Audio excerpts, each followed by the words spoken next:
बहुत ही पर्सनल रहते हैं और ज़्यादातर ब्रेकअप के बाद भी मीडिया के सामने कभी अपनी स्टोरी रिवील नहीं करते। पर उनमें से कुछ सेलिब्रिटीज ऐसे भी रहे हैं जिन्होंने अपने प्रीवियस पार्टनर्स को लेकर पब्लिकली बात की है और कई हैरान कर देने वाले कन्फेशंस भी किए हैं। इस वीडियो में हम आपको उन्हीं कुछ सेलिब्रिटीज के बारे में बताएंगे, तो आपसे रिक्वेस्ट है कि इस वीडियो को आप एंड तक जरूर देखें। क्वीन रिलीज हुई तो क्वीन से पहले इसने मेरे से ब्रेकअप कर लिया था। क्वीन रिलीज हुई तो फिर से आ गया जना, मुझसे बड़ी गलती हो गई, मुझे माफ कर दो। नंबर 1, शाहिद कपूर। करीना कपूर से ब्रेकअप के बाद शाहिद ने इस टॉपिक पर सालों तक ज्यादा कोई बात नहीं की, पर हमेशा शाहिद को करीना के रिगार्डिंग कोई ना कोई क्वेश्चन पूछ ही लिया जाता था। एक इंटरव्यू में शाहिद से जब पूछा गया कि क्या वो दोबारा करीना के साथ काम करेंगे, तो उनका रिप्लाई था, if my director wants me to work with a cow और a buffalo as an actor, I am ready to do it. Shahid का ये कमेंट एक इंसल्ट के तौर पर देखा गया और कहीं ना कहीं शाहिद इस कमेंट के थ्रू काफी कुछ कह गए। शाहिद ने हमेशा अपने आप को एक परफेक्ट पार्टनर के तौर पे बताया है और ब्रेकअप के बाद उनका कहना था कि शायद मुझे इतना परफेक्ट बॉयफ्रेंड बनने की कोशिश ही नहीं करनी चाहिए थी। Some people just don't deserve your best. Breakup के बाद शाहिद का करियर उतना नहीं चल पाया और करीना को एक सक्सेसफुल एक्ट्रेस के तौर पर देखा जाने लगा।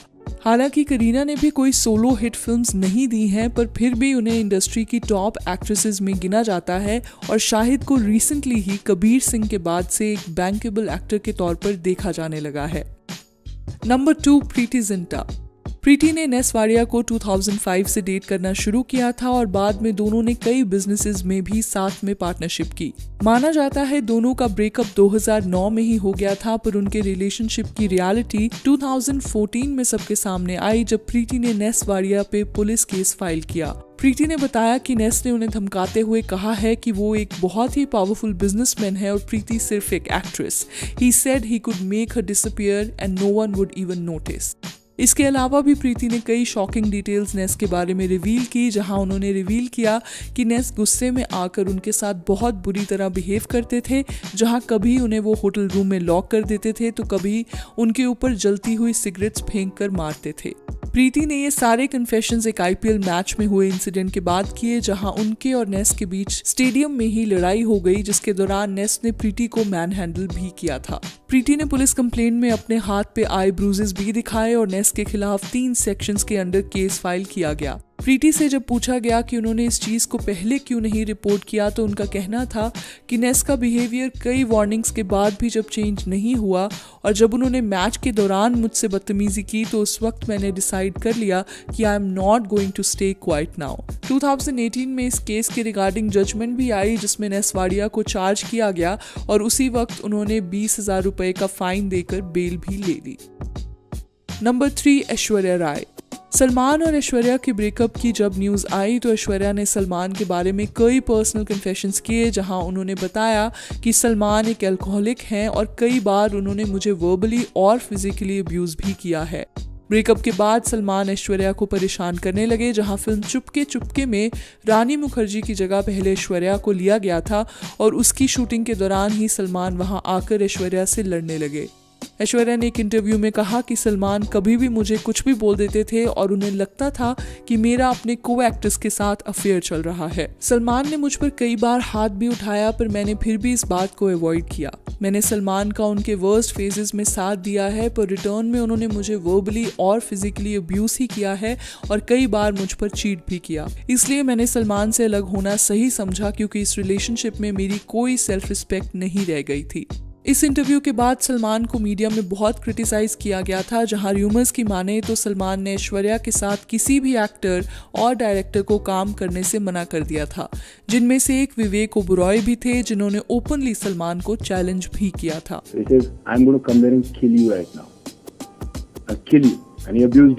गालियां देने लग गए, तो मैंने कहा are you going to talk, are you going to do it? So he said I'm coming there right now. I said come, but come prepared. I'm not like the other boys that you set in like a school bully and everybody keeps quiet. I'm not like that.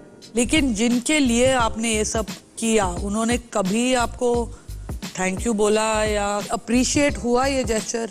नहीं हुआ। क्या मतलब? नहीं हुआ। बाद में उल्टा ये हो गया था कि भाई तुम बड़े इमेच्योर हो, तुम्हें ऐसे नहीं करना चाहिए था, तो मैं ऐसे देख रहा भैया। नंबर 4, दीपिका पादुकोण। रणबीर से ब्रेकअप के बाद दीपिका अपने रिलेशनशिप के बारे में कई बार बात कर चुकी हैं, जहां उन्होंने डिप्रेशन में होने का रीजन भी इस ब्रेकअप को बताया। दीपिका ने कॉफी विद करण में रिवील किया था that Ranbir had cheated on her not once but twice. Deepika ने फिर रणबीर के चीट करने के इंसिडेंट को लेकर उन्हें sarcastically इंसल्ट भी किया था, जहां दीपिका ने कहा कि रणबीर को कॉन्डम ब्रांड्स का एंडोर्समेंट करना चाहिए। रणबीर से जब इस कमेंट के रिगार्डिंग पूछा गया तो उन्होंने बिना कोई ऑफेंस लिए इस कमेंट को रिप्लाई किया। जैसे मैंने सुना दीपिका कह रही थी कि वो मुझे कॉन्डम एंडोर्स करवाना चाहती है, लेकिन अच्छी बात है। I think all the youth of our country should be aware of safe sex and condoms a very important thing, so I think she is giving out a very good message. Number 5, Saif Ali Khan. Saif ने 21 साल की उम्र में ही अमृता सिंह के साथ शादी कर ली थी, जो उनसे 13 साल बड़ी थी। सैफ का ये रिलेशनशिप कई सालों तक बिल्कुल ठीक चल रहा था, फिर दोनों के बीच कुछ प्रॉब्लम्स आने लगी। सैफ और अमृता का 2004 में डिवोर्स हुआ, जिसके बाद सैफ को अपने बच्चों की कस्टडी भी नहीं मिली। सैफ को उस वक्त मीडिया में एक बुरे हस्बैंड के तौर पर पोर्ट्रे किया जाता था, जिसकी वजह से वो खुद बहुत ही परेशान रहते थे। सैफ ने एक इंटरव्यू में कन्फेस किया था कि अमृता उन्हें हमेशा डिमोरलाइज करती थी और कहती थी कि वो एक वर्थलेस इंसान है, जिसकी वजह से सैफ को अपने आप पर बिल्कुल भी कॉन्फिडेंस नहीं रहा था और वो पर्सनली खुद एक बहुत इमोशनल फेज से गुजर रहे थे। सैफ ने बताया कि डिवोर्स के बाद अमृता को 5 करोड़ रुपए की सेटलमेंट दी गई और उसके अलावा एक घर भी दिया गया था। इतना सेटलमेंट अमाउंट देने के बाद भी सैफ को उनके बच्चों से मिलने नहीं दिया जाता था और ये उन्हें बहुत परेशान करने वाली बात थी। सैफ ने इमोशनल होते हुए एक इंटरव्यू में ये तक कह दिया था कि let me die of shame, पर प्लीज मुझे इस डिवोर्स के लिए इतना बुरा फील मत कराओ, क्योंकि मेरे लिए इस रिलेशनशिप में रहना बहुत ही मुश्किल हो गया था। ओवर द ईयर्स सैफ और अमृता का रिलेशनशिप बेटर हुआ है, जहां सारा और इब्राहिम फ्रीक्वेंटली सैफ के साथ नजर आते हैं। पर जब दोनों का डाइवोर्स हुआ था तो सैफ का इमोशनल ब्रेकडाउन देखना एक बहुत ही रेयर साइट थी, क्योंकि फिल्म्स में हमने हमेशा उन्हें हैप्पी गोइंग कैरेक्टर्स में देखा है और रियलिटी में सैफ को ऐसे देखना किसी भी फैन को अच्छा नहीं लगता था। नंबर 6, सना खान। पब्लिकली अपने एक्स बॉयफ्रेंड को एक्सपोज करने की बात की जाए तो सना खान और मेल्विन लुइस की कहानी इन दिनों सबसे आगे है। सना ने एक इंटरव्यू में सब कुछ कन्फेस किया और उनके बारे में बहुत ही पर्सनल डिटेल्स बताई। जब न्यूज आई तब पता चला कि इसने कैसे लड़कियों को मोलेस्ट किया है, ड्रग किया है और क्या नहीं किया है। वो लड़कियां तो भी बात करने भी रेडी है। इंशाल्लाह अगर जरूरत पड़ी तो सब लड़कियों को मैं वीडियो करवाऊंगी विद प्रूफ। आपको इतनी पब्लिसिटी चाहिए थी मेरे से, आपके घर वालों ने और आपने तो मुझे पूरा साल खूब लूटा है, चाहे वो नाम से हो चाहे वो पैसे से हो। बताओ लोगों को वॉशिंग मशीन और माइक्रोवेव पे बातें क्यों रुक गई? 3 लाख की घड़ी आपको दी थी, आपने वो बात तो नहीं बताई अभी तक का। आपको इतने LV बेल्ट देती थी, वो बात तो नहीं बताई आपने अभी तक का। छुट्टियां सारी sponsored by me, tickets by me, stay by me, मतलब वो तो छोड़ो, घर में जोमेटो ऑल्सो बाय मी। ठीक है, एक तो सैमसंग का फोन चोरी कर लिया। जब मैंने थर्ड को देखा उसके पास सैमसंग का फोन है, मेरा तो दिमाग खराब हो गया।